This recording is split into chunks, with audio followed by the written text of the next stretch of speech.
See, now the topic is containers. What are the different kinds of containers can be used in aerosol products? See, the containers used in the aerosol product that must and should that can withstand the pressure of 140 to 180 pounds per square inch is very important because aerosols are pressurized packages that need to withstand the pressure of 140 to 180 pounds per square inches. See, three types of containers we can use: glass containers, plastic containers, and metal containers. See, the glass containers that will withstand the pressure only of less than 18 pounds per square inch at 70 degree Fahrenheit. At 70 degree Fahrenheit, that can withstand the pressure of less than 18 pounds per square inch. See, the major disadvantage associated with the glass container that is leaching. See, this is a glass that is made of silicon dioxide along with metal oxide, alkali metals, sodium and calcium is there. The sodium and calcium that can be entered into the aerosol product, thereby it will cause this oxidation of the drugs, or it will increases the alkalinity of the aerosol product.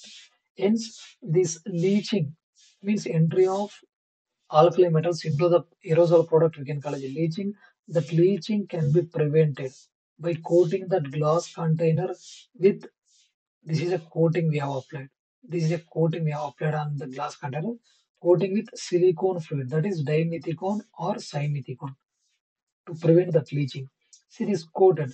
Initially it is uncoated, now it is coated glass container. The coated glass container that can withstand the pressure of less than 20 pounds per square inch gas.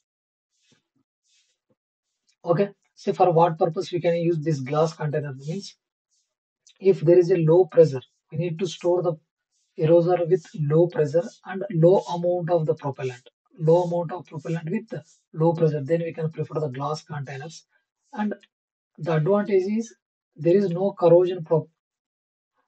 These glass containers will not at all undergo corrosion. Okay. But where we can use this glass container means for the topical or metered dose inhalers. For the topical or metered dose inhalers, we can use the glass containers. Next one is plastic containers. See, this is a plastic container. The major disadvantage of this plastic container is plastic is permeable to the moisture or vapor that is from the outside. Hence the product, hence the drug present in the aerosol that is get degraded by the vapor. Hence, this not at all used in case of aerosol preparations.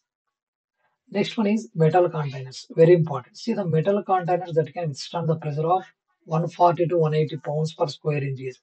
What are the different types of metal containers are there? One is tin plated. Next one is aluminum steel. Next one is stainless steel. See, this steel plated nothing but, see, this is steel plate will be there. Initially, the steel plate that is coated with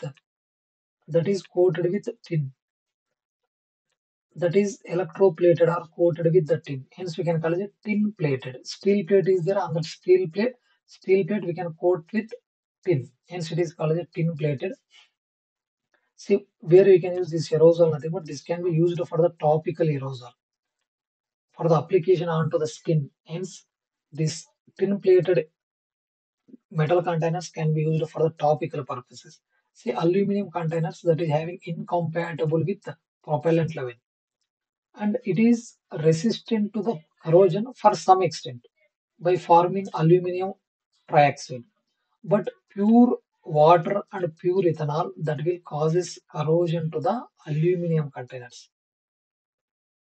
So hence the corrosion property in case of aluminum container that can be prevented by coating with, see, bottom of the container we need to coat with vinyl resin. Next one is the side of the container we need to coat with epoxy resin.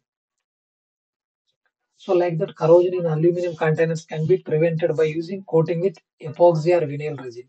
See, where we can use this aluminum containers means this can be used as a meter dose inhalers and topical aerosols. We can use the aluminum containers. Next one is stainless steel containers. They are extremely strong and resistant to the corrosion. Extremely strong and resistant to the corrosion. That is stainless steel. Example is inoxidizable steel. See, these stainless steel containers can be used, majorly used for the inhalation aerosol products, majorly used for the inhalation aerosol products. So this is about the different kinds of containers can be used in aerosol products.